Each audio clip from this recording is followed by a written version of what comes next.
rester. Ce soir, le Seigneur va nous faire du bien. Je salue une fois de plus tous ceux qui sont connectés. Rappelez-vous d'une chose, lorsque vous aimez la vidéo, vous vous donnez la possibilité, plus il y a de j'aime, YouTube va donner de la visibilité à cette vidéo, afin que plusieurs personnes puissent la regarder. Et puissent vous la partager, vous donnez aussi l'opportunité à vos contacts. Si vous copiez les liens, vous le partagez sur votre profil Facebook, si vous en avez, ou dans d'autres réseaux sociaux, vous donnez l'opportunité à vos amis de nous rejoindre. Donc tout au long de ce message, s'il vous plaît, alors que vous avez votre appareil avec vous, à chaque 10 minutes, à chaque 5 minutes, pourquoi pas ne pas partager la vidéo et travaillons ensemble. Travaillons ensemble et donnons de l'importance à ce qui est spirituel. Et le Seigneur va nous bénir. Je sens la grâce de Dieu, la grâce qui est là, afin de bénir un homme, de bénir une femme, de bénir une famille, dans le nom de Jésus-Christ de Nazareth. Donc je vous salue. Tout à l'heure, quand plus on va avancer, nous allons déclarer des paroles sur tous ceux qui sont en ligne. Le Seigneur va vous faire du bien. Donc continuez aussi de commenter et de soutenir ces moments de prière et d'édification. Le premier texte que nous allons lire se trouve dans le psaume 3. Ce soir, nous parlons des prières de David contre ses ennemis. Et nous allons beaucoup plus exploiter les livres des psaumes dans lesquels David s'est exprimé. Il a fait des prières. Mais bien aimé dans le Seigneur, j'ai une très mauvaise nouvelle à annoncer à tes ennemis. Parce qu'avant la fin de cet enseignement, de ce moment d'édification, oh, l'armée de Dieu, l'armée invisible de ton Dieu, entrera en guerre contre ceux qui te font la guerre. Avant la fin de ce que je serai en train de dire, oh, ta vision, ta manière de prier contre tes ennemis changera. Le Seigneur va t'amener dans notre profondeur. Le psaume 3, alors que tu partages la vidéo, tu continues d'aimer et de la partager. Nous allons lire à partir du premier verset. La Bible dit ceci, le psaume 3, psaume de David, à l'occasion de sa fuite devant Absalom, son fils. Ici, on nous signale le contexte dans lequel ce psaume a été écrit. David a écrit ce psaume dans les moments de faiblesse. Le psaume 3 a été écrit lorsque Absalom a créé une rébellion et David n'avait pas le choix que de fuir. Vous avez cette histoire, je pense, dans les livres de Samuel. David n'avait pas le choix que de fuir. Quand David fouillait, c'est en fouillant qu'il a rédigé ses psaumes. Quand son fils s'est présenté comme son opposant, comme son adversaire, quand son fils a voulu en finir avec David, David a écrit ces psaumes. Vous allez comprendre que David, c'était quelqu'un qui, à chaque circonstance, que ce soit une circonstance favorable ou défavorable, David ne manquait pas de paroles à adresser au Seigneur. Bien aimé, la prière a sa place à chaque circonstance de ta vie. Agréable ou pas, la prière a sa place. C'est pourquoi Jacques est en train de le dire, avec peut-être d'autres mots, dans Jacques 5, Jacques est en train de dire que celui qui y est dans la joie, qu'il chante des cantiques à l'Éternel, que celui qui souffre, qu'il prie. Donc il n'y a pas une circonstance dans laquelle où nous devons nous empêcher de ne pas parler à Dieu. Oh, partage la vidéo, mon frère, ma soeur. Bon appétit pour ceux qui sont à table. Pendant que tu es en train de bien manger et te nourrir ton corps, laisse aussi que ton esprit soit nourri. Pendant que tu es en train peut-être d'apprêter la table et écoute cette bonne parole. Donc il n'y a pas une circonstance dans laquelle nous ne devons pas prier. Quand tout va bien, élève la voix, adresse-toi au Seigneur. Quand tout va mal, élève la voix, adresse-toi au Seigneur. David utilisait chaque circonstance de sa vie, il trouvait toujours le temps de parler à Dieu. Oh mon Dieu, mon roi, tu dois toujours trouver le temps de parler à Dieu. Oh, j'aimerais que quelqu'un l'écrive quelque part. Je dois toujours trouver le temps de parler à Dieu. Une des faiblesses des croyants, des chrétiens d'aujourd'hui, c'est cette absence de temps. C'est cette absence, c'est cette incapacité de savoir comment se tourner vers le Seigneur. Peut-être quand tout va bien, de savoir comment parler à Dieu. Peut-être quand tout va mal. Quand tout va mal. Savoir comment parler au Seigneur. Le réflexe de certaines personnes, quand tout va bien, oh, c'est de prendre Dieu, de prendre la Bible, de mettre dans un tiroir, de fermer en double clé. Il y a des gens, quand tout va bien dans sa vie, il n'a pas besoin de Dieu. Il n'a plus besoin de la prière. Oh, il n'a plus besoin de la prédication. C'est pourquoi le bonheur de beaucoup de gens, c'est un bonheur mitigé. C'est un bonheur qui ne dure pas longtemps. C'est pourquoi il y a des bénédictions qui passent comme des étoiles filantes dans la vie de certaines personnes. Partage la vidéo pendant que nous sommes en train de parler. Il y a des gens qui ont des bénédictions à la manière des étoiles filantes. Pourquoi? Parce qu'ils se débarrassent de celui qui les bénit. Dès qu'ils sont bénis, dès qu'ils sont dans un confort quelconque, ils se débarrassent de Dieu. Dès que son travail commence à prospérer, dès que son travail commence à payer, dès que ses affaires commencent à avancer, oh, dès qu'il a un homme dans sa vie, dès que cette femme a maintenant des enfants, dès que cet homme a plus de possibilités financières, c'est fini, le langage change, l'attitude change, même à l'égard de celui qui l'a béni, même à l'égard de celui qui l'a élevé, même à l'égard de celui qui a ôté cette malédiction qu'il avait longtemps gardée dans la pauvreté, dans la stérilité, dans le célibat. Dès que la situation change, la personne aussi change. Mon Dieu, mon roi, mon Dieu, mon roi, mon Dieu, mon roi. Partage la vidéo, mon frère, ma soeur. Je répète encore, il faut trouver les temps. Il faut toujours trouver les temps. Toujours trouver les temps. Toujours trouver les temps pour Dieu. Si tu n'as pas le temps pour Dieu, ne t'attends pas que Dieu puisse avoir son temps pour toi. Si tu n'as pas le temps pour Dieu, ne t'attends pas que Dieu s'implique dans tes affaires. Aujourd'hui, il y a des chrétiens qui ne font rien pour que Dieu se manifeste dans leur vie. Mais ils veulent voir Dieu. Ils ont même des leçons à donner à Dieu. Ils ont même des reproches à donner à Dieu. Oh, ce soir, nous découvrons un David qui, dans les moments de faiblesse, qui, dans les moments où il avait perdu même le contrôle d'une partie de son royaume, mais il avait le temps pour Dieu. Il vient de perdre une partie de son royaume, mais il avait le temps de parler au Seigneur. Partage la vidéo, mon frère, ma soeur. Nous sommes dans le psaume 3. Psaume de David, à l'occasion de sa fuite devant Absalom, son fils. Verset 2. Éternel, que mes ennemis sont nombreux. Écoutez ce que David dit. Que mes ennemis sont nombreux. Quelle multitude s'élève contre moi. Que mes ennemis sont nombreux. Et si vous lisez l'histoire de David, s'il y a quelqu'un de la Bible qui a connu à chaque étape de sa vie de l'adversité, s'il y a quelqu'un qui a eu des ennemis, et même dans sa propre maison, c'est David. C'est David. Il dit dans ses psaumes, il réalise, il dit, Éternel, que mes ennemis, oh Éternel, que mes ennemis sont nombreux. Lui-même, il déplore le nombre de ses ennemis. Quelqu'un a dit plus d'ennemis, plus de victoires. Plus d'ennemis, plus de défis, plus de défis, plus de victoires. Que mes ennemis sont nombreux. Peut-être tu me suis ce soir, tu as comme l'impression que l'adversité dans laquelle tu te retrouves est vraiment particulière, elle est vraiment nouvelle. Laisse-moi te dire, il y a des gens qui ont vécu pire que ce que toi et moi nous sommes en train de vivre. Il y a des gens qui ont été attaqués, il y a des gens qui ont des adversaires assez dangereux, mais ils n'ont pas abandonné leur foi.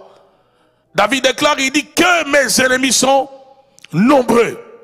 Quelle multitude s'élève contre moi. Quelle multitude s'élève contre moi. Partagez la vidéo, le verset suivant. Verset 4. Il dit, combien qui disent à mon sujet, combien qui disent à mon sujet, plus de salut pour lui auprès de Dieu. Donc les ennemis sont en train de dire, plus de salut pour lui auprès de Dieu. Ce même verset, il est dit, c'est dit de cette manière, dans la version Vie Nouvelle. Beaucoup disent à mon sujet, pas de salut pour lui auprès de Dieu. Ça veut dire, Dieu ne va pas intervenir. Nous allons en finir avec David. Dieu, cette fois-ci, Dieu n'interviendra pas. Cette fois-ci, nous allons en finir avec David. Son Dieu qui l'a délivré contre Goliath. Son Dieu qui l'a délivré contre les Philistins. Cette fois-ci, on va en finir avec David. Oh, j'annonce à tes ennemis que Dieu n'abandonne pas. Le Dieu de l'Alliance n'abandonne pas ses enfants. Oh, j'ai la joie de t'annoncer, ma soeur, malgré les combats qui continuent, malgré les ennemis qui s'ajoutent, malgré l'adversité qui ne fait qu'augmenter, laisse-moi te dire que Dieu ne t'abandonnera pas. L'Éternel ne te relâchera pas. L'Éternel ne prendra pas congé de toi. L'Éternel ne reculera pas. Aussi longtemps que tes ennemis seront là, Dieu aussi sera là. Waouh! Il ne t'abandonnera pas. Laisse-les se multiplier. Laisse-les faire des réunions. Laisse-les s'unir. Laisse-les faire des complots. Laisse-les planifier. Le Dieu de l'Alliance n'abandonne pas ses enfants. Le Dieu de l'Alliance n'abandonne pas son serviteur. Le Dieu de l'Alliance n'abandonne pas sa servante. Le Dieu de l'Alliance n'abandonne pas son peuple. Et j'aime un texte. Mon Dieu, mon roi, partage la vidéo. Je sens l'onction de Dieu qui augmente ici. Dans un texte dans les livres d'Exode, dans le livre d'Exode. Dans le livre d'Exode, Exode 23, verset 22, dans ce chapitre de l'Alliance avec son peuple, au verset 22e, Dieu dit à Israël, je serai l'ennemi de tes ennemis. Waouh! Que Dieu soit l'ennemi de tes ennemis. Exode 23, verset 22, publie cela. L'Éternel ne va pas t'abandonner. Laisse-les s'ajouter. Laisse tes ennemis se multiplier. L'Éternel avec qui tu es en relation, l'Éternel qui est entré dans ta vie, c'est pour l'éternité qui sera dans ta vie. C'est pourquoi ils ont déjà échoué. Avant même de t'attaquer, ils ont déjà échoué. Avant même de planifier contre toi, ils ont déjà échoué. Je suis en train de déclarer l'échec de tes ennemis. Oh, tous ceux qui complotent contre toi, je déclare leur échec dans ces programmes, dans les noms de Jésus-Christ de Nazareth, mon Dieu, mon roi. Shabbat Robosa. Mais si tu écoutes sa voix, et si tu fais tout ce que je te dirai, je serai l'ennemi de tes ennemis, l'adversaire de tes adversaires. Dieu dit à Israël, je serai l'ennemi de tes ennemis, l'adversaire de tes adversaires. Et j'aimerais que quelqu'un le dise. Peut-être tu es dans ton auto, tu me suis en ce moment. Laisse-moi te dire, le Dieu de l'Alliance, quand tu marches dans sa parole, il sera l'ennemi de tes ennemis, l'adversaire de tes adversaires. Ceux qui te combattent ont commis l'erreur, parce que Dieu sera leur ennemi. Ceux qui se présentent comme tes adversaires, Dieu sera leur adversaire. En d'autres termes, ils n'auront pas affaire à toi, ils auront affaire au Dieu tout-puissant, ils auront affaire au Créateur du monde visible et invisible, ils auront affaire à celui qui a créé les dominations, les principautés, à celui qui a créé tous les rangs angéliques. Ils auront affaire à celui qui n'a jamais perdu le combat. Mon Dieu, mon roi, partage la vidéo, mon frère, ma soeur. Oh, j'aimerais que quelqu'un les demande à Dieu, soit l'ennemi de mes ennemis, soit l'adversaire de mes adversaires. Jésus-Christ, soit l'ennemi de mes ennemis, soit l'adversaire de mes adversaires. C'est ici la parole de l'Éternel adressée à Israël. Il dit, mais si tu écoutes sa voix, si tu fais tout ce que je te dirai, je serai l'ennemi de tes ennemis et l'adversaire de tes adversaires. Oh, que Dieu soit l'ennemi de la sorcellerie qui te combat. Que Dieu soit l'ennemi de vaudou qui te combat. Que Dieu soit l'ennemi de tous ceux qui sont entrés dans des séances occultes pour en finir avec ta vie, pour bloquer l'étoile de ta vie, pour bloquer l'étoile de tes enfants, pour t'empêcher de te marier, pour t'empêcher de prospérer. Je prie que le Dieu de la Bible se présente comme l'adversaire de tes adversaires, comme l'ennemi de tes ennemis, dans les noms puissants de Jésus-Christ de Nazareth. Mon Dieu, mon roi, mon Dieu, mon roi. David est en train de dire dans ce psaume 3. Beaucoup disent à mon sujet, pas de salut pour lui auprès de Dieu. Dans la version lui second, il dit, combien qui disent à mon sujet. Donc, il dit combien, donc c'est pour dire, ils sont beaucoup. Plus de salut pour lui auprès de Dieu. En d'autres termes, Dieu l'a abandonné. En d'autres termes, cette fois-ci, nous allons la voir. Cette fille, cette fois-ci, elle va plus bénéficier de la couverture spirituelle. Vous savez, l'ennemi sait que aussi longtemps que tu es auprès de Dieu, il ne peut pas te toucher. L'ennemi sait que la couverture de Dieu te suffit. Le diable sait qu'aussi longtemps que tu marches dans la complicité avec ton Dieu, oh, tu représentes un danger. C'est pas lui qui est un danger pour toi, mais c'est plutôt que toi, tu es un danger contre les œuvres des ténèbres. C'est pourquoi ici les amis de David, les ennemis de David, ont cru que Dieu l'a abandonné. Ils ont cru que le Seigneur a pris congé de David. Et ils vont déclarer, David dit, combien qui disent à mon sujet, plus de salut pour lui auprès de Dieu. Il y a des gens qui se frottent les mains, qui croisent les doigts. Ils veulent que tu abandonnes avec les choses de Dieu. Ils veulent que tu abandonnes avec les services du Seigneur. Ils veulent que tu maudisses le ciel. Comme la femme de Job incitait Job dans la douleur. Elle a dit à Job, maudis Dieu et meurs. Il y a des gens qui n'attendent que ça, que tu maudisses Dieu, afin qu'il puisse en finir avec toi, que tu te sépares de Dieu, afin que tu puisses plus avoir le secours de l'Éternel dans ta vie.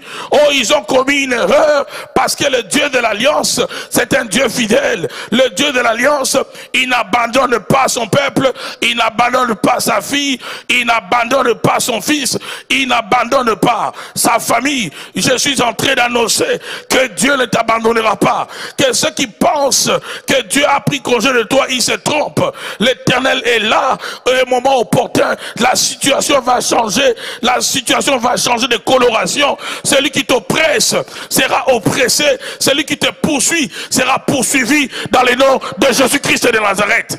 Sharobo karabaso, shima rabaso to karabazande, berebe karabaso. Au verset 4, il dit, mais toi, Éternel, tu es mon bouclier. Alléluia. Il dit, mais toi, ô Éternel, tu es mon bouclier, tu es ma gloire, tu relèves ma tête. Oh mon frère, je ne sais pas auprès de qui tu tires ta force. Ma soeur, je ne sais pas sur qui tu t'appuies. Ici, David, il fait une prière dans les moments de faiblesse. Il fait une prière dans les moments où il est poursuivi par ses ennemis. Il dit, mais toi, Éternel, tu es mon bouclier, tu es ma gloire, tu relèves ma tête. Ô Éternel, tu es mon bouclier, tu es ma gloire, tu relèves ma tête. Ô Éternel, tu es mon bouclier, tu es ma gloire, tu relèves ma tête. Oh, ce soir, que Dieu soit ton bouclier, que l'Éternel des armées soit ta gloire et qu'il relève ta tête. Malgré les combats, que Dieu relève ta tête, qu'il soit ta gloire, qu'il soit ton bouclier. Lorsqu'on t'attaque la nuit, qu'il soit ton bouclier. Dans les affaires, qu'il soit ta gloire, qu'il relève ta tête face aux ennemis, même aux ennemis qui sont plus forts que toi. Que Dieu relève ta tête dans le nom de Jésus-Christ de Nazareth. Lorsqu'il dit il relève ma tête, c'est pour dire il arrivait de temps en temps dans la vie de David des moments où il était épuisé.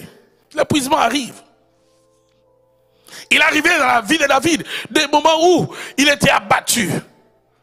Il arrivait des moments où David ne pouvait pas relever la tête parce qu'il a été dans la honte. Relever la tête, c'est le signe de la restauration. Relever la tête, c'est le signe que Dieu a enlevé la honte dans la vie de David. Relever sa tête, c'est le signe où Dieu était en train de muscler, d'équiper David, afin qu'il redevienne un David conquérant, non pas un David peureux, un David qui avance, et non pas un David qui recule, un David qui regarde ses ennemis en face. Oh, tu es mon bouclier, tu tu es ma gloire et tu relèves ma tête. Cet après-midi ou ce soir, peu importe l'heure à laquelle tu me suis, qu'une onction spéciale qui était sur David localise un homme, localise une femme, que le Dieu de David se manifeste comme ton bouclier, comme ta gloire, comme celui qui relève ta tête, comme celui qui gonfle tes muscles, comme celui qui ôte la honte dans ta vie, comme celui qui t'équipe. Tu es mon bouclier, tu es ma gloire, tu relèves ma tête. Mon Dieu, mon roi, fais-le pour quelqu'un ce soir, dans les noms puissants de Jésus-Christ de Nazareth. Shaba, Robo, Shika, Rabasso. Aidez-moi, bien-aimé dans le Seigneur, à bien vous édifier. Partage la vidéo, aimez cela. Partage, partage. Tu es mon bouclier. Il est en train de fuir. L'ennemi est en train de le poursuivre. Mais il avait conscience de la protection divine. L'ennemi est en train de le pourchasser. Mais David avait la conscience de la protection divine. Même quand l'ennemi s'élève, ne perds pas cet élément en toi, que Dieu te protège. Même quand l'adversité s'élève dans toutes les directions, ne perds pas dans ton esprit cet élément, que le Seigneur est ton bouclier. Ton bouclier ne se trouve pas dans tes diplômes, ta protection ne se trouve pas dans ta beauté, dans ta taille. Ta protection ne se trouve pas auprès de tes parents. Ta protection, c'est en Dieu. Tu es mon bouclier. Tu es ma gloire. Tu relèves ma tête. Tu es ma gloire, tu relèves ma tête. C'est ce que David est en train de déclarer dans ses psaumes. Oh bien-aimé dans le Seigneur, j'insiste encore, que le Dieu de David soit ton bouclier, que le Dieu de David soit, oui, celui qui se manifeste en gloire et en puissance dans ta vie, et celui qui te restaure, celui qui relève ta tête. Que Dieu relève la tête d'une femme qui a été humiliée, que Dieu relève la tête d'un homme qui a été abattu, découragé par les circonstances de la vie, par l'adversité, par la sorcellerie. Que Dieu relève ta tête dans ses programmes. Je suis en train de déclarer qu'une onction spéciale de la restauration est libérée ce soir dans la vie de tous ceux qui sont connectés dans les noms puissants de Jésus-Christ de Nazareth. Que Dieu relève ta tête dans le domaine où le diable a donné l'impression de t'avoir gagné, où l'ennemi t'a donné l'impression d'avoir remporté la bataille. Mais laisse-moi te dire, il peut remporter une bataille, mais la guerre n'est pas finie. C'est pourquoi ce soir, le Dieu de David vient déclarer la guerre à ceux qui t'ont vaincu hier, à ceux qui t'ont combattu hier. Aujourd'hui, c'est ton jour. Que le Dieu de David soit celui qui va relever ta tête, soit celui qui se présentera comme l'ennemi de tes ennemis, l'adversaire de tes adversaires, dans les noms puissants de Jésus-Christ de Nazareth. Mon Dieu, mon roi, qu'une fraîche onction soit déversée sur chaque famille qui est oppressée. Une fraîche onction qu'elle soit déversée sur une femme, sur un frère qui est oppressé, sur un ministère qui est combattu. Une fraîche onction, une onction qui relève la tête. J'aime cette déclaration de David. Toujours dans les psaumes, il déclare, il dit, tu vois ma tête d'huile, d'une huile fraîche, et tu me donnes la force du buffle. Lorsque tu as la force du buffle, tu relèves la tête. Que Dieu relève ta tête dans ce programme, dans les noms de Jésus-Christ de Nazareth. Mon Dieu, mon roi, mon Dieu, mon roi, il y a la puissance de Dieu qui est à l'œuvre. Écoute-moi avec tes oreilles spirituelles et reçois de la part de Dieu la puissance nécessaire, parce que Dieu veut changer les choses. J'étais en train de dire, Dieu veut changer les choses. Oui, dans ton combat, dans ton combat, dans la bataille avec le monde des ténèbres, Dieu veut changer les choses dans ta vie. Shaba robo karabasa. Au verset 5, il dit, au verset 5, on partage la vidéo, sois avec moi mon frère, ma soeur. Mon Dieu, mon roi, merci pour ta présence. Il dit, de ma voix, je crie à l'Éternel, il me répond de sa montagne sainte. Waouh! De ma voix, je crie à l'Éternel. Quand l'adversité monte, demeure dans la présence de Dieu. Il y a des périodes où tu as comme l'impression que même quand le jour arrive, sur le plan physique, mais c'est comme si dans ta vie tu es toujours la nuit. Quand tu es dans le plus sombre de l'obscurité, mon frère, ma soeur, ne quitte pas la présence de Dieu. Continue de crier à Dieu. Il dit, de ma voix, j'écris à l'Éternel.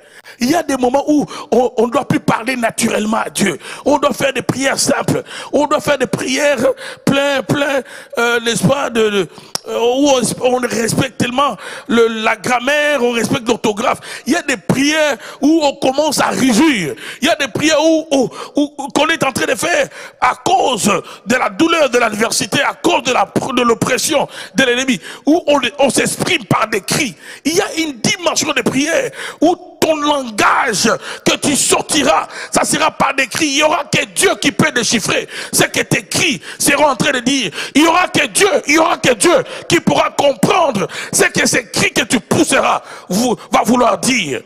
Oh mon Dieu, oh mon Dieu, oh mon Dieu. Shabbat Roboka Rabasso. Oh, que Dieu t'amène dans cette dimension où tu dis des choses, où tu pries. Vous savez, Anne est allée prier à cause de l'adversité. La Bible dit, Pénina, la Zarival était en train de la mortifier. Anne est allée dans les temples. La Bible dit, elle priait, elle remuait sa bouche. On n'entendait même pas les paroles, de telle sorte que le sacrificateur Élie a cru qu'elle était ivre. Il y a des dimensions de la prière. Lorsque l'adversité dépasse, lorsque tu commences à dire trop c'est trop, tu entres dans une dimension de prière où tu oublies même le lieu où tu es, où tu oublies même que tu es dans ta chambre, où tu oublies même que tu es dans ta voiture, où s'il y a quelqu'un auprès de toi, la personne peut te traiter d'ivrogne ou la personne peut te traiter d'ivre, comme c'était le cas avec Anne. Le sacrificateur Élie a cru qu'elle était remplie de vin, que cette femme qui faisait des prières dangereuses, des prières qui n'étaient pas habituelles, des prières qui brisaient, n'est-ce pas, la manière de faire de toutes les femmes. Elle priait d'une manière particulière. Élie a cru, le sacrificateur a cru qu'elle était ivre. Il y a des dimensions dans lesquelles Dieu veut t'amener. Oh, puisse l'adversité montre que Dieu t'aide à découvrir les dimensions les plus profondes de la prière. Puisse l'adversité augmente dans ta vie, toi aussi. Cherche le Seigneur, avance, j'allais dire, dans ta manière de rechercher le Seigneur. Au partage la vidéo cet après-midi, il y a un homme, il y a une femme, il y a une famille que le Seigneur veut visiter ce soir. Qu'est-ce qu'on peut dire d'abord par rapport à un ennemi? C'est qui un ennemi? C'est qui un ennemi? Avant que nous puissions continuer ici, on nous donne plusieurs définitions d'un ennemi. Un ennemi, c'est une personne qui n'aime pas une personne. Notez d'abord la première définition, c'est une personne qui n'aime pas une personne. Quand tu n'es pas aimé par quelqu'un, cette personne qui te déteste est ton ennemi. C'est une personne qui n'aime pas une personne. Il y a des gens qui te détestent pour rien. Tu n'as rien fait, mais ils n'aiment pas ta tête, ils n'aiment pas ton visage. Ils n'aiment pas ton visage. Ils n'aiment pas ce que tu es. Et vous savez, si on ne t'aime pas, avant même que tu lui dises un mot, sache que tout ce que tu pourras faire à l'égard de cette personne ne sera que mauvaise. Donc il y a certaines personnes, ne perds pas ton énergie de chercher à les convaincre. Quand déjà, ils ne t'aiment pas, sache que même si tu fais tout ce qui est parfait, ce n'est pas pour autant qu'il va changer sa vision des choses pour toi. Et une des choses dans la destinée qu'il faut savoir, qu'il y aura toujours, si tu y es sur la terre des hommes, il y aura toujours ce type de personnes qui vont te détester, qui vont toujours t'haïr, même si tu n'as rien fait de mauvais. Donc ici la Rousse nous dit, un ennemi, c'est quelqu'un qui n'aime pas une personne, qui n'aime pas une personne. Partage la vidéo, on avance. Ne souffre pas. Ne souffre pas dans la vie. Quand tu te rends compte que tu donnes de l'affection à quelqu'un qui en retour a de la haine, a de l'amertume à ton égard. Oh, je suis en train de donner des vaccins spirituels à quelqu'un ce soir. écoute-moi bien, écoute-moi bien. Et ne t'entends pas sur la terre des hommes. Même si tu accomplis le prouesse le plus indiscutable, même si tu réalises des grandes choses, même si tu fais des donations de tout genre, il y aura toujours une catégorie de personnes que tu ne pourras pas convaincre, une catégorie de personnes qui trouveront à te reprocher au-delà de tes bonnes actions. Alors si ton bonheur se cache dans l'appréciation des autres, tu seras le plus malheureux des hommes. Oh, je te prêche bien. Ce soir, partage la vidéo, mon frère, ma soeur. Si ton bonheur se trouve dans l'appréciation, dans la manière dont les autres apprécient, tu seras le plus malheureux des hommes, la plus malheureuse des femmes. Trouve ton bonheur en Dieu. Qu'on t'apprécie pas, les acclamations, comme le hurlement, le moquerie des gens, ne change au fait rien en toi. Oui, les acclamations, le moquerie, ne changent rien en toi. Des fois, les mêmes personnes qui t'acclament aujourd'hui, ce seront les personnes qui vont se moquer de toi demain. C'est pourquoi dans la vie, s'il y a quelqu'un sur qui tu dois compter, c'est sur ton Dieu. Il n'y a que Dieu qui restera fidèle à toi. Il n'y a que Dieu qui ne te trahira pas. Il n'y a que Dieu qui gardera le même langage sur toi. Alléluia. Donc ne souffre pas à cause de l'adversité. Deuxième définition par rapport à un ennemi. Qui est un ennemi? Qui est un ennemi? Oh, partagez la vidéo. Une personne qui te veut du mal. Je vais bien le dire, une personne qui veut du mal à quelqu'un, qui cherche à le nuire, qui lui est très hostile. Un ennemi, c'est une personne qui veut du mal à quelqu'un. Donc quelqu'un qui te veut du mal, c'est un ennemi.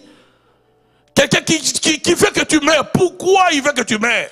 Lui, son plaisir, c'est de te voir mourir. Tu dois mourir. Lui, son plaisir, c'est de te voir souffrir. Lui, son plaisir est que ta fille soit malade. Lui, son plaisir est que rien ne marche, que vous puissiez manquer les finances. Quand il pense à toi, il est en train de te maudire. Ou il est en train de souhaiter que même sa maison puisse s'écrouler sur elle. Même sa maison, si sa maison pouvait s'écrouler sur ses enfants. C'est quelqu'un, au fait, de maléfique. C'est quelqu'un qui respire la méchanceté. C'est quelqu'un qui ne pense que le malheur. Quand il pense à toi, dans ses pensées, ton nom rime avec le malheur. Oh mon Dieu, mon roi. C'est une personne qui veut du mal à quelqu'un, qui cherche à le nuire. Non seulement qui veut le mal, mais il peut aussi passer non seulement au simple désir de vouloir nuire, mais il peut aussi passer à l'acte. Il peut commencer à planifier ta perte. Il peut commencer à te nuire, à créer des colportages, à salir ta réputation, à mal parler de toi, à mal parler. Oui, c'est quelqu'un qui est là, qui est en train au fait de te détruire. Shabarobokarabaso. On partage la vidéo, mon frère, ma soeur. Un ennemi, c'est une personne qui veut du mal à quelqu'un, qui cherche à le nuire, qui lui est très hostile. Donc tu ne feras rien pour changer son jugement sur toi. Son jugement est subjectif. Il n'y a pas d'objectivité. Oui, tout ce qu'il veut, il veut ta perte. Oui, lui, tout ce qu'il veut, il veut ta souffrance. Lui, tout ce qu'il veut, il veut que tu finisses mal. Le problème avec beaucoup de gens dans la destinée, sur la terre des hommes, il y a des gens qui sont tellement naïfs, ils pensent qu'ils vivent au paradis. C'est pourquoi il y a des gens qui tombent souvent dans le filet de méchants. Le méchant existe sur la terre des hommes, le méchant existe. Oui, il y a des gens qui sont méchants. C'est pourquoi il faut être prudent. Une des qualités de la destinée, c'est la vigilance. C'est la prudence. Sois tellement prudent. Parce qu'il y a des gens, en fait, qui sont des ennemis, qui te détestent. Mais ils sont dangereux. Pourquoi? Parce qu'ils ne laissent pas transparaître leur haine à ton égard. Ils ne laissent pas transparaître leur méchanceté à ton égard. Oh, si tu es béni ce soir ou je ne sais pas à quelle heure tu me suis en ce moment, partage la vidéo, mon frère, ma soeur, partage la vidéo. Tu peux même appeler quelqu'un de me suivre, afin que le Seigneur le bénisse. Il y a des gens qui sont dangereux. Tu ne peux pas découvrir facilement ce que la personne pense de toi. Elle ne laisse pas transparaître sa haine. Elle ne laisse pas transparaître sa colère. Elle ne laisse pas transparaître qu'elle planifie des choses contre toi.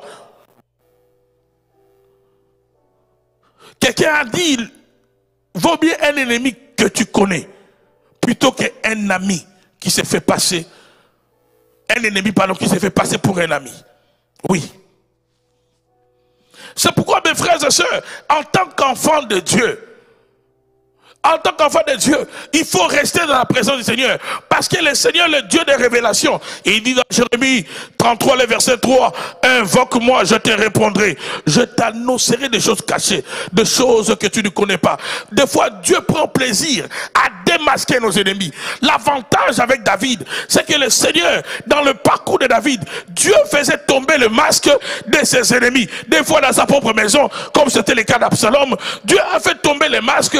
La vraie nature d'Absalom a se manifesté. Alors que David pensait qu'Absalom sera son remplaçant. Mais il était en train de commettre une erreur. Parce que celui que lui voulait comme remplaçant, c'était l'enfant qui avait de la haine.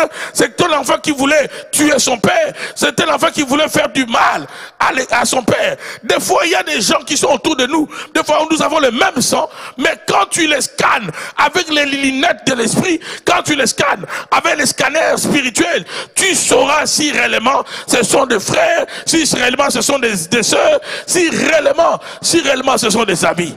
Oh, ce soir, que Dieu t'amène dans la dimension où les masques tomberont dans ta vie, dans le nom de Jésus-Christ de Nazareth. Oh, partage la vidéo, mon frère, ma soeur. Shabarobo Karabaso. J'ai lu une déclaration que Voltaire a fait. Il dit ceci, il dit, Dieu, protège-moi de mes amis. Quant à mes ennemis, je m'en charge. Il dit, Dieu, protège-moi de mes amis, mais quant à mes ennemis, je m'en charge. Une façon de dire, les ennemis qui sont déjà connus, je sais comment adopter l'attitude, la prudence, la vigilance à leur égard. Mais ceux qui sont cachés parmi mes amis sont plus dangereux parce que je les fais confiance.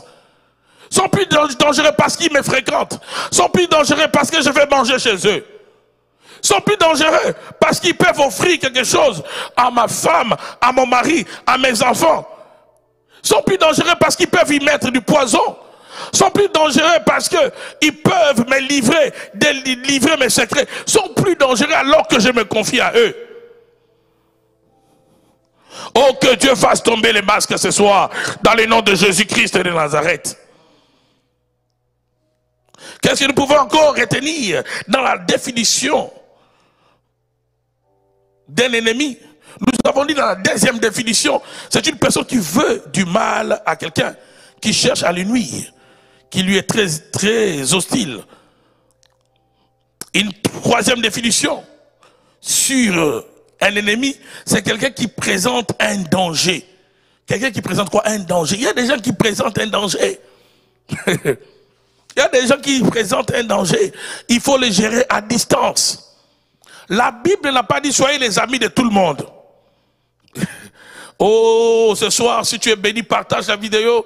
Tu peux l'aimer, tu peux partager la vidéo.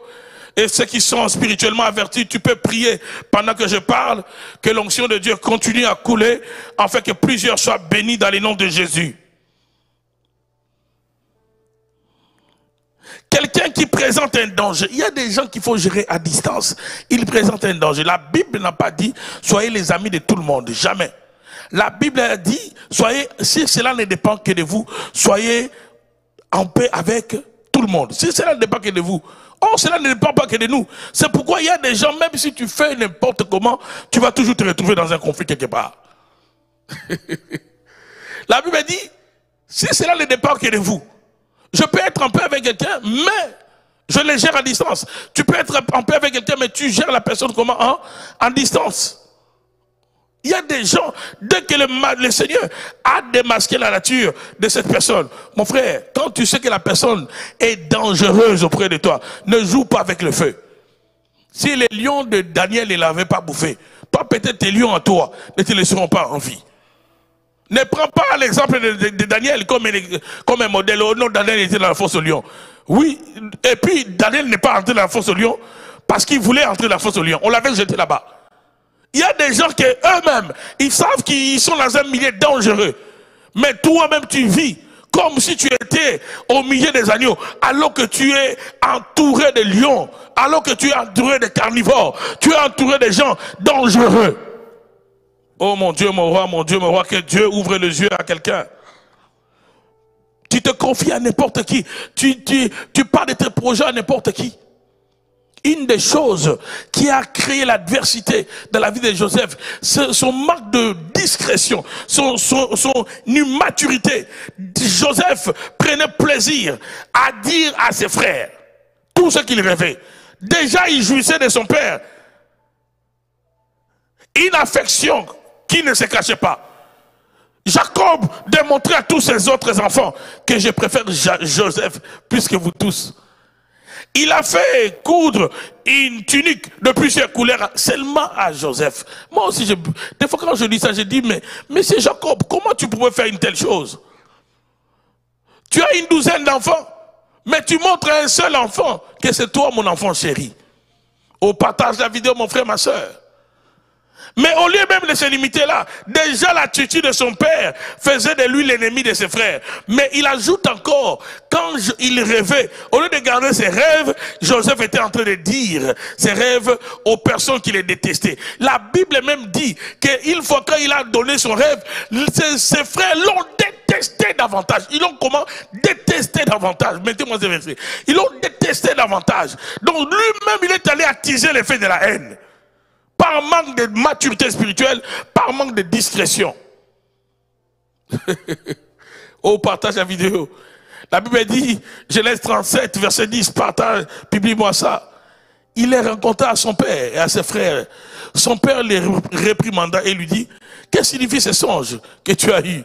Faut-il que nous venions, moi, ta mère, tes frères, nous prosterner en terre devant toi? Verset suivant, 11. Ses frères eurent de l'envie contre lui. Vous voyez, c'est là. Ses frères eurent de l'envie, mais son père garda les souvenirs de ces choses. Ses frères eurent de l'envie. Là, d'ailleurs, lui, second, semble un peu atténué lorsqu'il parle de l'envie. Mais c'est de la haine. C'est donc l'augmentation de la haine. La haine a atteint un autre niveau. À cause de quoi? À cause de son manque de discrétion. Il y a des gens à qui il ne faut pas dire tes projets. Dans ma version, Genèse 37, verset 11, la version Vie Nouvelle, c'est dit de cette manière, ses frères se montrèrent jaloux de lui. Il y a des gens qui seront jaloux, parce que toi-même, tu leur donnes des éléments de la jalousie.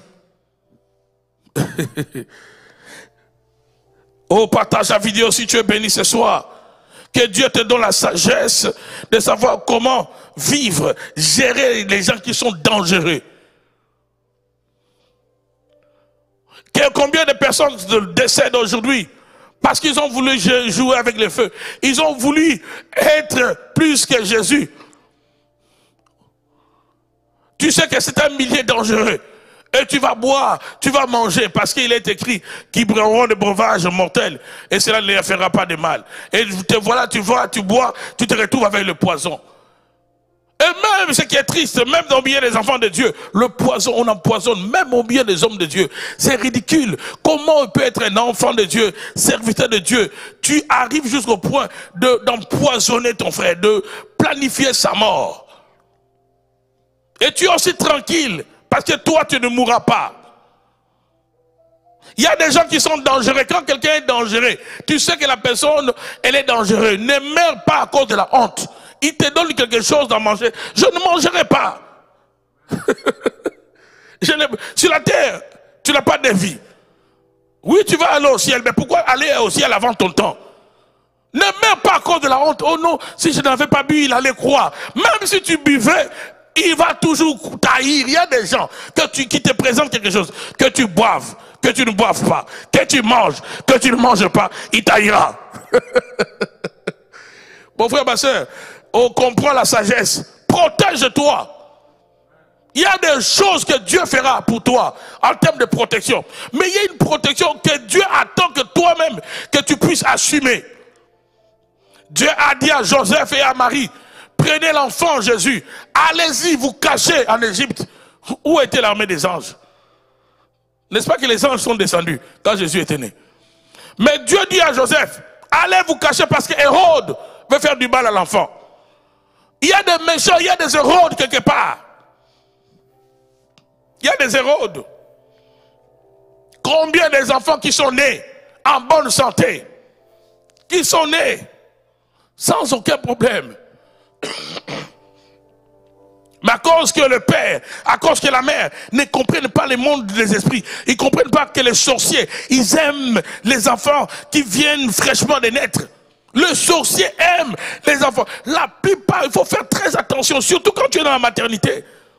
Quand l'enfant vient de naître, quelqu'un qui est dans la sorcellerie, il peut voir les toits de cet enfant. Beaucoup d'enfants ont été dépouillés. Pourquoi? Parce que à cause d'une soi-disant visite, la personne vient, on donne directement comment la personne portait l'enfant. Et après un certain moment, cet enfant qui commençait déjà à dire papa, à dire maman, à dire lala, à dire lélé, cet enfant commence à perdre la faculté de parler. Pourquoi? Parce que on a laissé n'importe qui toucher l'enfant. Le sorcier vient souvent. Oh, j'en parlerai lorsque je continuerai le dimanche. Il y a des enfants qui sont nés bien avec leur étoile, qui sont nés bien même sur le plan mental, physique. Mais c'est la gestion des premiers jours, des premières semaines, des premiers mois de la croissance de l'enfant qui a été mauvaise. Les parents n'ont pas compris qu'ils étaient combattus. Les parents n'ont pas compris que les snipers, les tueurs de destinée, les voleurs des étoiles ont déjà repéré l'étoile de cet enfant. C'est pourquoi ils viennent avec des cadeaux. Oh, je parle bien à quelqu'un cet après-midi. Ils viennent dans le but de tenir cet enfant afin de voler. Je connais plusieurs histoires. Plusieurs. Des enfants qui sont nés dans de bonnes conditions. On partage la vidéo, mon frère, ma soeur. Partage la vidéo.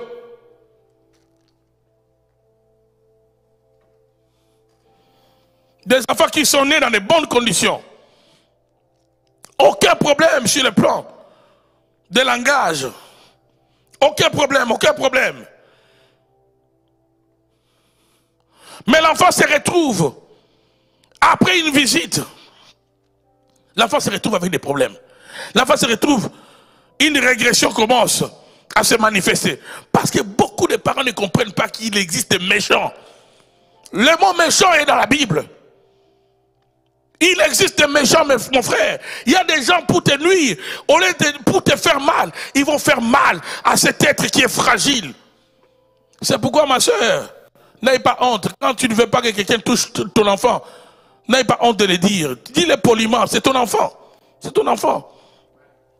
Quand l'enfant, demandez aux parents qui ont des combats des enfants, qui ont des combats de croissance, des combats de langage, regardez combien ces parents souffrent. Regardez combien ses parents souffrent. Oh, si tu es béni ce soir, partage la vidéo. Il existe des gens qui sont dangereux. Un méchant, un ennemi, c'est quelqu'un de dangereux, qui représente un danger. Il y a des gens, il vaut mieux parler à distance. Ne les laisse pas toucher ton fils. Ne les laisse pas toucher ta fille. Et surtout dans la maternité, tu sors comme ça. Toi, tu commences à laisser. J'ai connu des cas des enfants qu'on a détruits même sur le plan physique. Une histoire qui s'est passée dans mon pays. Quelqu'un qui va faire, un monsieur qui va faire venir un membre de sa famille pour aider sa femme. Et la femme venait d'accoucher. La femme va aller prendre la douche. Il va laisser ces membres de la famille de son mari avec l'enfant.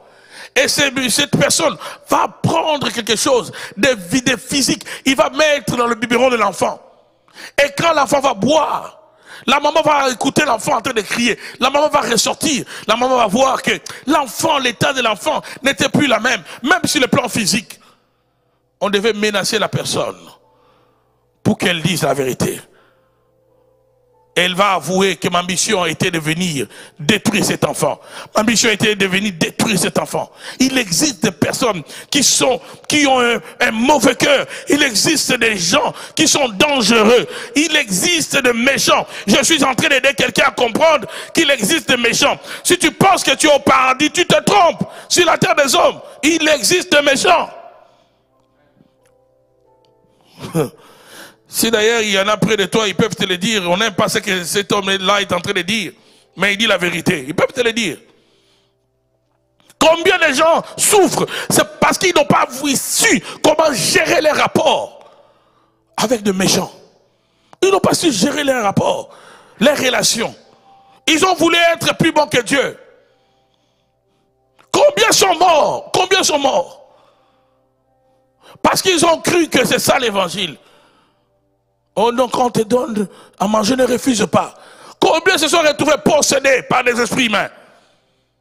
Combien se sont retrouvés avec des maladies?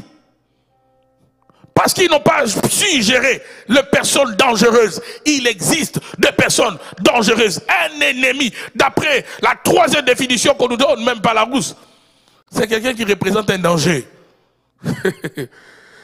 Oh, que Dieu te donne la sagesse de gérer ceux qui sont dangereux dans ta vie, dans le nom de Jésus-Christ de Nazareth. Que Dieu te donne cette sagesse, que tu saches comment gérer ceux qui sont dangereux. Ceux qui sont dangereux. Oh, partage la vidéo, pendant que nous sommes en train d'évoluer dans cet enseignement, que plusieurs écoutent ce que nous sommes en train de dire. Le diable n'est pas content, mais nous ne sommes pas là pour faire le plaisir du diable. Nous ne sommes pas là pour faire le plaisir de nos ennemis. Nous sommes là pour dire la vérité. L'apôtre Paul déclare que nous n'avons pas de pouvoir contre la vérité. Nous n'avons de pouvoir que pour la vérité.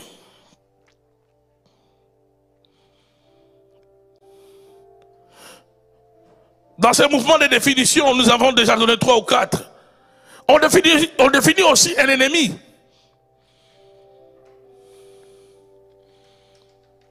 Comme une personne, groupe de personnes, qui combat dans un cas opposé.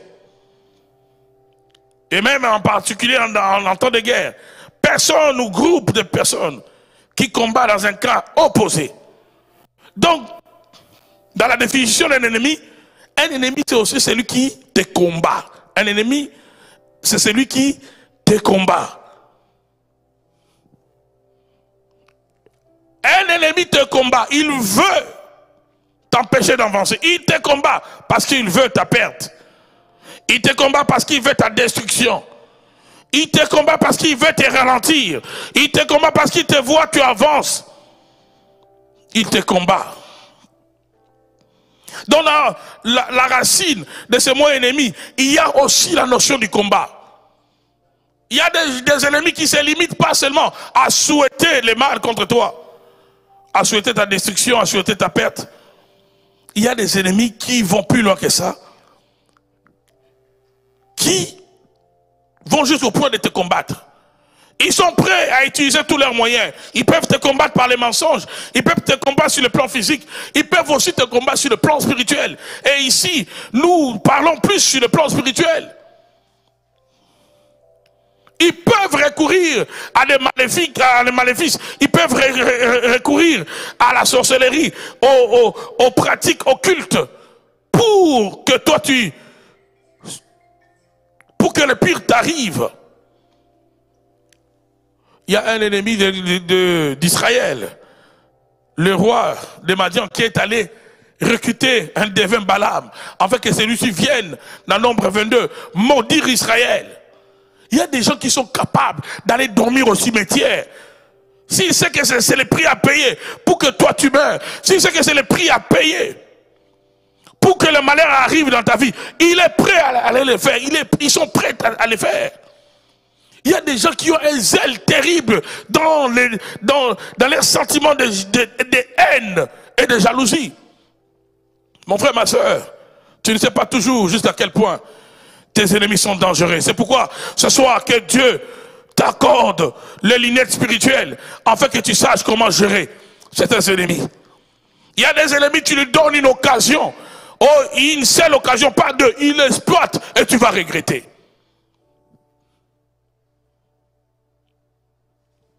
Parce que pour certains des ennemis, ils ne se limitent pas seulement à souhaiter des malheurs, mais ils travaillent pour cela. Ils travaillent pour ton malheur. Ils ne se limitent pas à souhaiter ta destruction. Ils y travaillent. Ils mettent les moyens. Ils engagent, ils font des associations afin de détruire. Et surtout dans le domaine spirituel, quand tu es dans un combat avec ceux qui sont dans la sorcellerie, ceux qui sont dans les camps du diable, laisse-moi te dire, il y a des ramifications qu'on peut faire. Dans le monde des ténèbres, Jésus a dit que Satan ne peut pas chasser Satan. Son royaume est ini. Ils ne sont pas unis par amour, mais pour le but de nuire. Donc quelqu'un qui n'est pas de ta famille, mais qui fait partie de leur royaume, peuvent se ranger auprès de ceux qui sont connus comme déjà ennemis. Et ils peuvent utiliser les personnes que toi tu ne connais pas, mais qui vont poursuivre le même but que ceux-là qui te combattent à distance. Ma prière ce soir, que le Dieu de David, qui a démasqué ses ennemis, que ce Dieu démasque tous tes ennemis dans le nom de Jésus-Christ de Nazareth. Ma prière ce soir, que Dieu t'accorde la révélation de savoir comment prier. Et surtout comment te comporter contre toute adversité. Qu'est-ce que nous pouvons encore dire?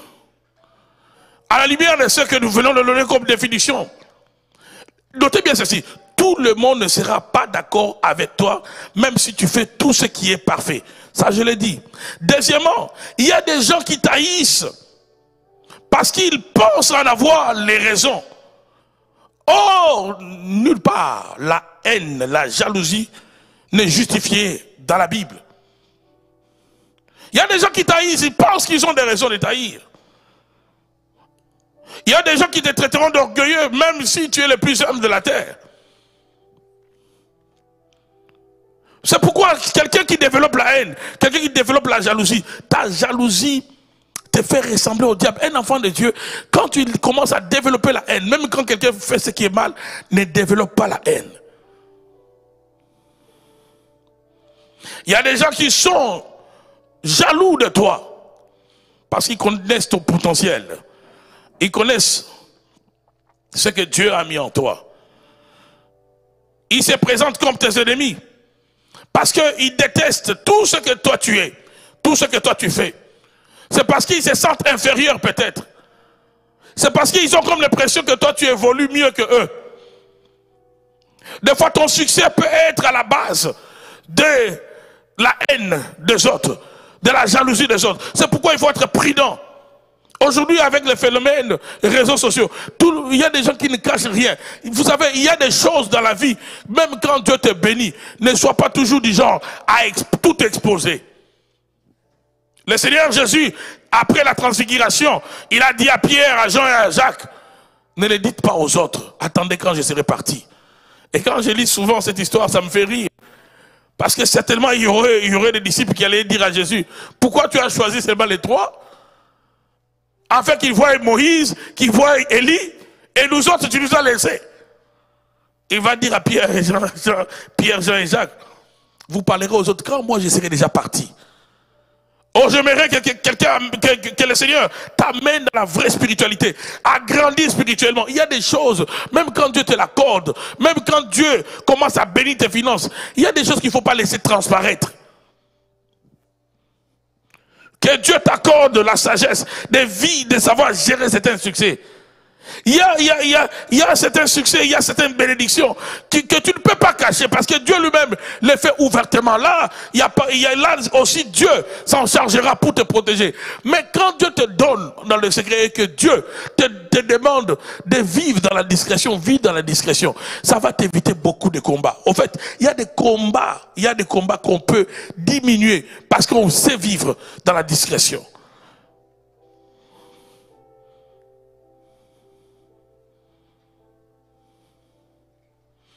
Il y a des gens qui sont dans l'armée de Satan. Leur cœur est naturellement méchant. Ils ne pensent qu'à faire le mal aux innocents. Ces gens-là te détestent non pas parce que tu as une qualité, non pas parce que tu as une bénédiction quelconque. Non, déjà leur cœur est disposé à la méchanceté. Ce sont ceux qui sont dans la sorcellerie. Ce sont ceux qui ont vendu leurs âmes au diable. Ils peuvent nuire aux personnes de leur famille, ils peuvent nuire à son garçon, à sa fille, ils peuvent nuire à son frère, ils peuvent nuire à sa soeur, ils peuvent nuire à n'importe qui. Son cœur est déjà vendu. C'est pourquoi ce soir, je prie que le Seigneur puisse faire tomber les masques de tous tes ennemis qui sont autour de toi, mais qui se font passer pour les amis, dans le nom de Jésus-Christ de Nazareth.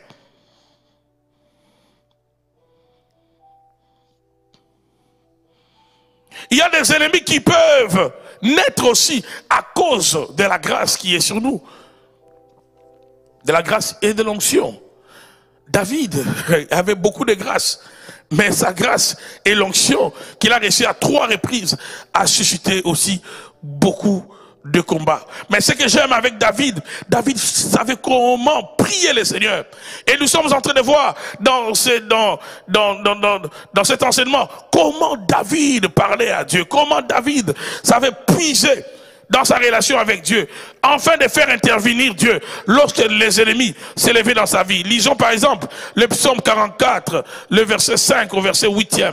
Psaume 44, écoutez ce que David dit dans ce psaume. Oh, pendant que nous le lisons, je prie que Dieu, le Dieu de David, entre dans ton combat, que le Dieu de David combatte ceux qui te combattent, que le Dieu de David s'élève dans ta vie, dans les noms puissants de Jésus-Christ de Nazareth.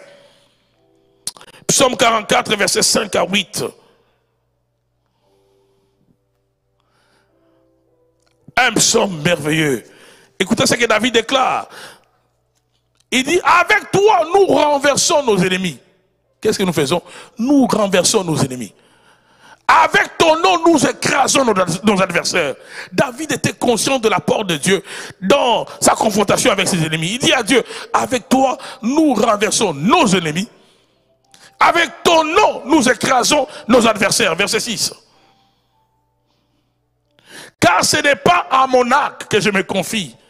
Ce n'est pas à mon épée. Ce n'est pas à mon épée qui me sauvera. Verset 7.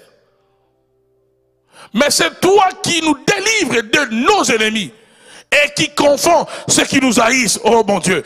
Il dit, mais c'est toi qui nous délivre de nos ennemis. Bien-aimé dans le Seigneur, si tu n'as jamais réalisé l'apport de Dieu dans le combat de ta vie, par rapport à ceux qui t'haïssent, si tu n'as jamais réalisé que si tu es en vie, c'est pas parce que tu es tellement sage, c'est pas parce que tu es tellement fort, c'est parce que Dieu est avec toi. Alors tu es le plus malheureux des hommes, si tu n'as jamais réalisé. David dit dans ses psaumes, il dit ce n'est pas à mon arc, c'est pas sur mon arc que je m'appuie. Je m'appuie pas sur mes armes. Je m'appuie pas sur mon savoir-faire. Mon Dieu, mon roi. Grâce à toi, nous renversons nos ennemis. Grâce à ton nom, nous écrasons nos adversaires. Oh, que Dieu écrase tes adversaires. Pendant que je lis ces textes, que le Seigneur les fasse, que tes adversaires soient écrasés. Ceux qui s'entêtent, ceux qui sont déterminés à te nuire, je déclare, ils seront écrasés dans le nom de Jésus-Christ de Nazareth. Verset 7, il dit, car ce n'est pas à mon arc que je me confie, ce n'est pas à mon épée qui me sauvera. En d'autres termes, Dieu commence à écraser mes adversaires quand je sais comment m'appuyer sur Dieu. Dieu entre en scène, Dieu entre dans ton combat face à tes ennemis quand tu sais comment t'appuyer sur Dieu. Ne t'appuie pas sur ton arc, ne t'appuie pas sur ton épée mon frère, ne t'appuie pas sur tes moyens, n'utilise pas tes moyens dans le combat. C'est à Dieu que revient la bataille. Quand tu sais comment t'appuyer sur lui, Dieu écrasera tes adversaires. Dieu renversera tes adversaires. Je le déclare ce soir, que le Seigneur le fasse dans ta vie au nom puissant de Jésus-Christ de Nazareth. Au verset 8, verset 8. Psaume 44. Il dit ceci, nous nous glorifions en Dieu chaque jour. Non, verset 7, verset 7.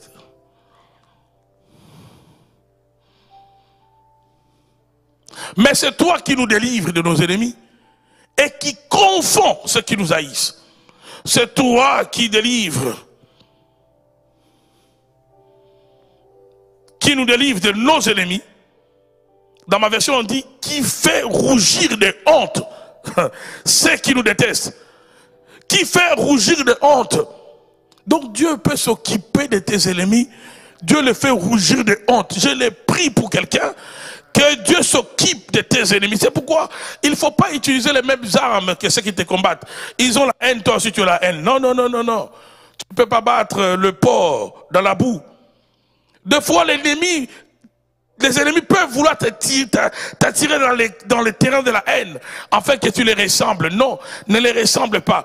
Toi, continue à avancer dans la lumière. Mais laisse-moi te dire, le Dieu que tu pries, le Dieu de ton alliance, David dit dans ses psaumes, il dit, mais car ce n'est pas à mon arc que je me confie, ce n'est pas à mon épée qui me sauvera, mais c'est toi qui nous délivres de nos ennemis et qui fait rougir de honte ceux qui nous détestent. Que Dieu fasse rougir de honte ceux qui te détestent. Il y a des gens qui te détestent, mais Dieu les fera rougir comment? Pendant qu'eux taillissent, Dieu sera en train de te bénir.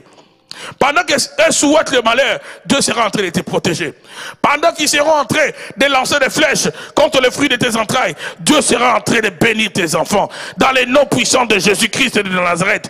Oh, je déclare ce soir que tous les plans maléfiques de tes ennemis ne t'atteindront pas. Je suis en train de déclarer que le Dieu de David s'élève dans ton combat, qui se révèle comme ton bouclier, qui se révèle comme celui qui renverse tes adversaires, dans les noms puissants de Jésus-Christ de Nazareth. David savait comment prier. Mon frère, ma soeur, la prière, ça marche. Face aux ennemis, même si tu le connais, ne développe pas la haine. Un sorcier peut venir, tu es gentil avec. Je ne le déteste pas. Nous détestons l'esprit qui l'anime. Mais quand j'entre dans la prière, alors là, je libère, j'utilise toutes les armes dangereuses. Quand il est dans les besoins, si Dieu me met à cœur de le faire, je le ferai, je dirai. Mais quand tu veux nuire, quand tu viens la nuit pour nuire, tu vas trouver des anges costauds, tu vas trouver des anges, une armée angélique que tu n'as jamais vue. D'ailleurs, je déclare ce soir que le Seigneur, pendant que je suis en train de dire ces choses, que le Seigneur puisse déployer son armée autour de ta famille, autour de tes enfants, autour de ta vie, dans les noms puissants de Jésus-Christ de Nazareth. Que le Seigneur détruise la force de tes ennemis. Une des choses que David savait faire, il savait comment demander à Dieu d'anéantir la force de ses adversaires. Il a fait contre Achitophel. Quand Achitophel, qui était un ami, est devenu ennemi, il s'est rallié aux conspirateurs. David connaissait la sagesse d'Achitophel, son intelligence. Achitophel était l'une des rares personnes de la Bible dont on dit que ses conseils étaient comme des oracles. Une telle personne, si elle devient ton ennemi, mais tu es fini. David, quand on va venir lui dire qu'Achitophel a rallié les camps des conspirateurs, les camps d'Absalom, David va directement déclarer à l'Éternel que la sagesse d'Achitophel périsse, que cela soit réduit en néant. David va déclarer, il savait comment demander à Dieu que Dieu enlève l'élément destructeur que les ennemis avaient en main contre lui. 2 Samuel 15, verset 31. Il y a des prières qu'il faut faire, que Dieu puisse désarmer tes ennemis. On veut dire à David, Achitophel est avec Absalom parmi les conjurés. Et David dit, oh, c'est spontané. Dès qu'on lui annonce qu'Achitophel s'est rallié aux rebelles, à Absalom et aux autres, directement David, parce qu'il connaissait les dangers d'Achitophel. Mais bien aimé, il y a ennemi et ennemi. Et vous allez voir dans cette étude, David avait des ennemis, il les connaissait bien. Le psaume 3, il a écrit quand Absalom les suivait. Mais ici, dans 2 Samuel 15, verset 31, il fait cette prière contre Achitophel. Parce qu'il savait qu'Achitophel était quelqu'un qui était intelligent, était quelqu'un qui avait une sagesse extraordinaire. Une telle personne, si elle devient ton ennemi, et il va utiliser cette sagesse du côté obscur, afin de te détruire. Alors il fait cette prière à Dieu. Ô Éternel, réduis à néant les conseils d'Achitophel. Je suis en train de déclarer ce soir contre les Achitophel, tous ceux qui planifient, tous ceux qui ont la sagesse diabolique de planifier ta mort, de planifier la destruction de ta vie, de planifier la destruction de ta famille.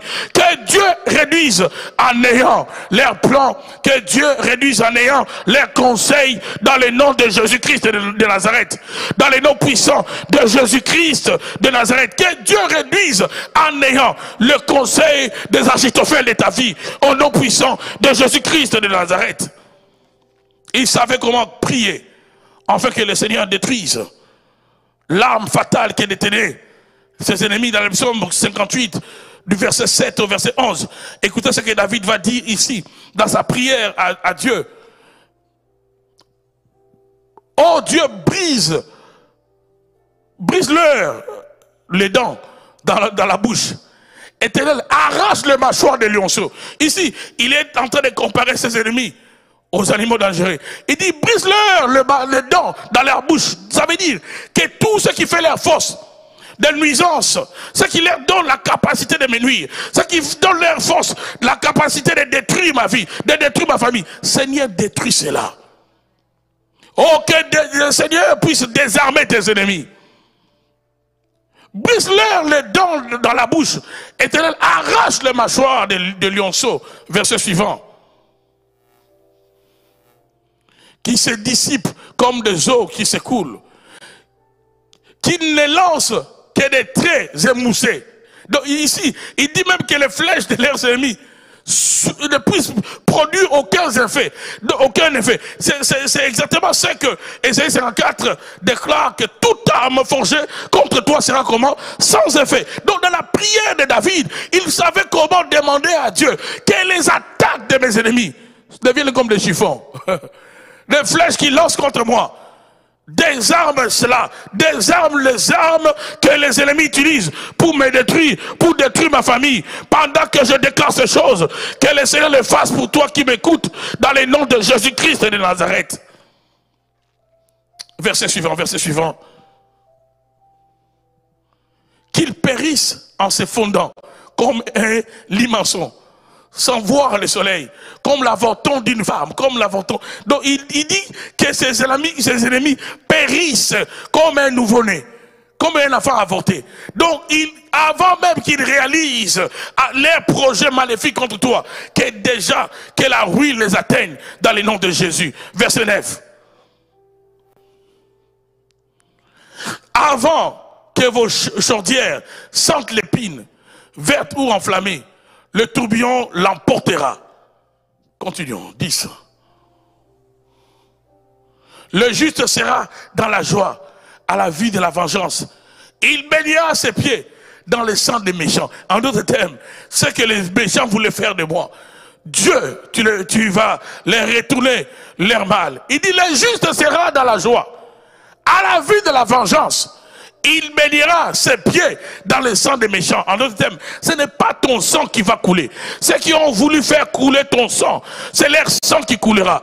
Oh, je prie ce soir, dans le nom de Jésus-Christ de Nazareth, toi qui es confronté, oui, dans de grands combats, dans de grandes adversités, toi qui vois des gens apparaître quand tu dors, toi qui es attaqué des fois d'une manière visible, que l'onction qui était sur David, cette onction de la prière qui engage Dieu, la prière qui détruit la force des méchants, la prière qui désarme tes ennemis, que cette onction vienne sur toi dans le nom de Jésus-Christ de Nazareth.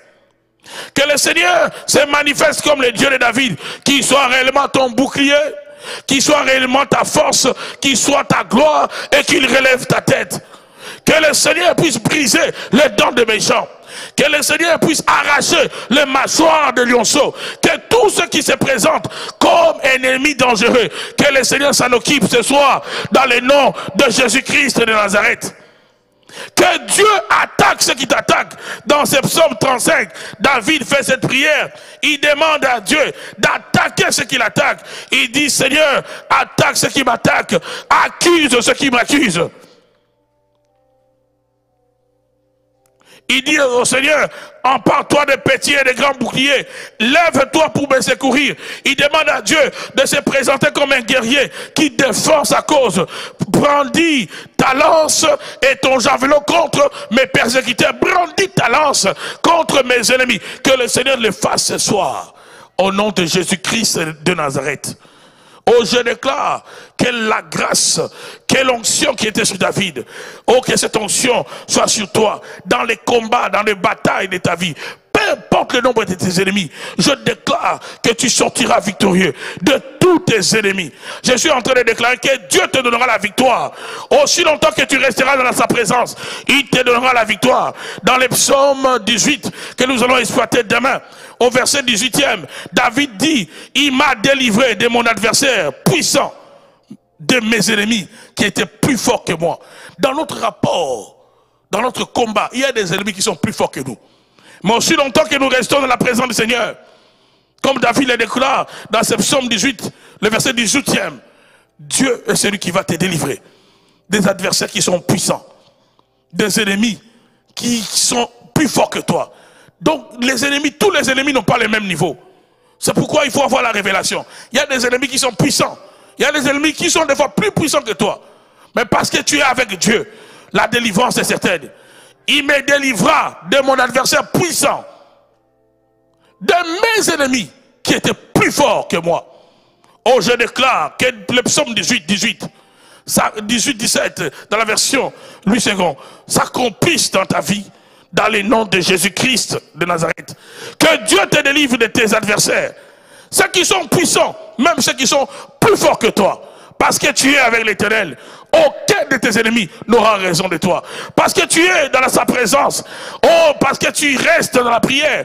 Que ta prière, oui, puisse produire ta victoire. Et que Dieu s'engage de ton côté. Qu'il soit les boucliers de ta vie, qu'il soit les rochers de ta vie. Comme il est dit dans les psaumes 18, ce même chapitre, au verset 2e, il dit, je t'aime, ô Éternel, mon rocher, ma forteresse, mon abri, mon rempart, ma forteresse, le Dieu en qui je me confie, mon rocher. Que Dieu soit tout pour toi, qu'il soit ta haute retraite, qu'il soit tout pour toi, qu'il soit ton libérateur, qu'il soit ta forteresse. Il dit, mon rocher, où je trouve un abri, mon bouclier, la force qui me sauve, ma haute retraite.